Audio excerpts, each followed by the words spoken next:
अभी जो नेपाल के अंदर नेपाल के हिंदू जिस हिंदू राष्ट्र स्थापना के लिए आंदोलनरत हैं, आपके चैनल के माध्यम से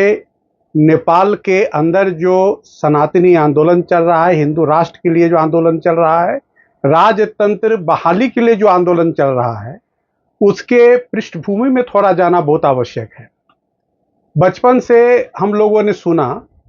कि नेपाल एक ऐसा राष्ट्र है जो एकमात्र हिंदू राष्ट्र के नाम से इस दुनिया के अंदर वो देश रहा है, लेकिन वहाँ हिंदू राष्ट्र की परिकल्पना इतनी प्रबल थी और राज घराने में हिंदुओं का इतना विश्वास था, क्योंकि नेपाल का जो राजघराना रहा है वह हिंदुत्व का ध्वजवाहक रहा है और हिंदुत्व नेपाल की तरफ से या भारत भी और नेपाल के बीच जो एक इतना अन्योन्याश्रय संबंध है, उसके पीछे हिंदुत्व एक बहुत बड़ा फोर्स है। और यही वजह है कि शुरू से आज तक नेपाल और भारत एक दूसरे से बिल्कुल गहराई से जुड़े रहे हैं। आप यूं कह सकते हैं कि नेपाल की जनता और भारत की जनता का डीएनए एक है, क्योंकि दोनों का धर्म यानी कि सनातन धर्म दोनों ही राज्य देशों में काफी संपुष्ट है। लेकिन आपके मन में यह प्रश्न उठता होगा कि आज जो वहां कम्युनिस्टों की सरकार है, आखिर इस सरकार की आधारशिला 2006 में कैसे पड़ी और 2006 से राजशाही को खत्म करके और कम्युनिस्टों का जो शासन थोड़े समय के लिए दूसरे दलों का शासन आया, उसके पीछे की कहानी क्या है। तो थोड़ा सा आप पीछे चलेंगे 1980 के दशक में, जब भारत के अंदर में प्रधानमंत्री स्वर्गीय राजीव गांधी हुआ करते थे, तो वो 1988 के आसपास वो नेपाल के दौरे पर गए थे और जब नेपाल के दौरे पर गए तो उनकी प्रबल इच्छा थी कि पशुपति नाथ मंदिर में जाकर के दर्शन करें। लेकिन जब उन्होंने मंदिर में जाने के लिए इच्छा व्यक्त की तो वहां के पुजारी ने उनको परमिशन देने से मना कर दिया, क्योंकि उनकी धर्म पत्नी जो थी वो ईसाई समुदाय से आती हैं, इसलिए वहां के पुजारी ने मना कर दिया। तब जो राजघराने से संपर्क साधा गया और राजघराने ने कहा कि वहां का जो पुजारी है वो हिंदुस्तान से ही आते हैं और उनके परंपरा में राज परिवार बिल्कुल दखल नहीं देगा, लिहाजा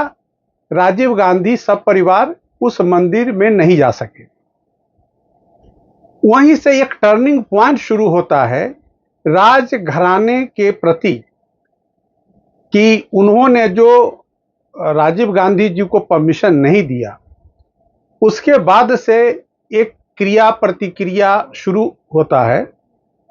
और बाद में 2006 में आप देखेंगे कि अचानक वहां कम्युनिस्ट आंदोलन बढ़ जाता है और उस आंदोलन का परिणति क्या होता है कि एक बहुत बड़ा घटना घटता है राजघराने के अंदर और उसके बाद वहां कम्युनिस्टों का सत्ता कायम होता है और तब से आज तक एक सेकुलरिज्म के नाम पर एक सेकुलर सरकार, सेकुलर प्रजातांत्रिक सरकार की परिकल्पना की गई और वो सरकार चली। लेकिन 2006 से लेकर के 2024 के अंदर आप देखेंगे कि वहां 10 बार से ज्यादा सरकारें बदली और जनता का जो आकांक्षा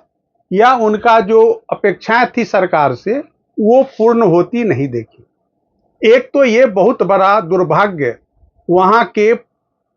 जो सोकल प्रजातांत्रिक सरकार का ये रहा कि कभी भी स्थिर सरकार वहां कोई भी दल नहीं दे पाया। ज्यादातर समय में वहां गठजोड़ की सरकारें रही। नतीजा क्या हुआ कि जो अस्थिरता के माहौल में जो स्वच्छ प्रशासन नेपाल की जनता को मिलना चाहिए, उससे वहां की जनता वंचित रह गई। ऐसी हालात में से उब करके, और ऐसा नहीं कि आज के परिप्रेक्ष्य में ये वहाँ का जो जनता है इस तरह से उबल चुका है, बल्कि सरकारें जितनी भी आई उनके इनकॉम्पिटेंस, उनकी अस्थिरता, उनके अकर्मण्यता को देखते हुए उनको लगा कि साहब ये जो वर्तमान में जो व्यवस्था चल रही है नेपाल के अंदर में, यह नेपाल के सार्वभौमिकता, नेपाल के जनता की आकांक्षा, उनकी अपेक्षा पे खरा बिल्कुल नहीं उतर रही है। और जब उन्होंने राजतंत्र के समय में जो वहां का एडमिनिस्ट्रेशन था, वहां की सरकारें चल रही थी, उससे जब तुलना किया तो उन्हें लगा कि भाई इससे तो बहुत ज्यादा अच्छा था राजतंत्र। और वह राजतंत्र जहां की हिंदू राष्ट्र स्थापित था और हिंदू राष्ट्र के अंतर्गत जो प्रजातंत्र फल फूल रही थी, वह बहुत ही सुंदर और जनता के लिए सदुपयोगी और उनकी अपेक्षाओं के अनुकूल था। तो ये एक समय के साथ जो समस्याएं उबाल मारने लगी, आज पिछले 10 दिनों से वहां लाखों की संख्या में लोग सड़क पर उतर गए हैं। राजतंत्र की बहाली, राजतंत्र की वापसी और साथ ही साथ वो हिंदू राष्ट्र की स्थापना की मांग कर रहे हैं। तो ये बहुत ही सुखद विषय है, क्योंकि नेपाल के अंदर राजतंत्र वो हमेशा भारत की जनता, भारत की सरकार के कदम के साथ कदम ताल मिलाकर के चल रही थी। तो भारत के हित में भी, नेपाल के जनता के हित में और सनातन के लिए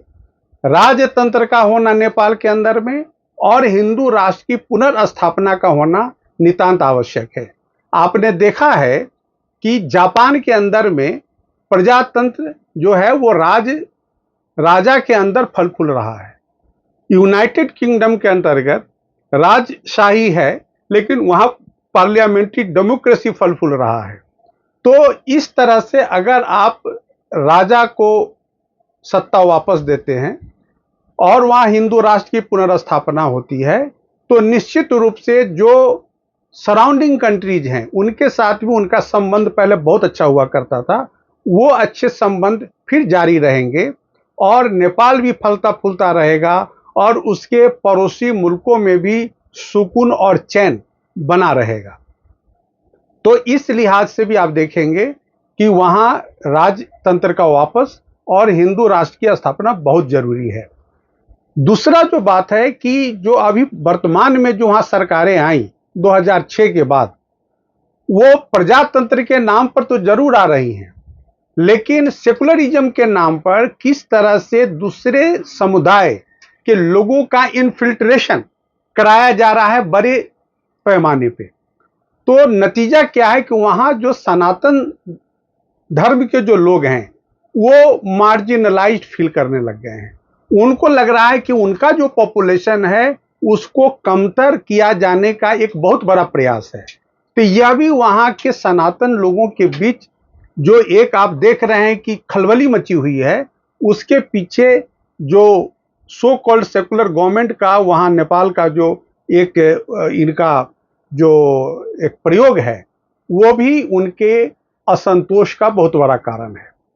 उसके बाद आप देखेंगे कि किस तरह से वहां की ये सो कॉल्ड जो धर्मनिरपेक्ष सरकार है, वो अपने स्वार्थ, उन नेताओं के स्वार्थ की वजह से वो नेपाल की संप्रभुता और सार्वभौमिकता को विदेशी शक्तियों के हाथ में किस तरह से गिरवी रख रहे हैं।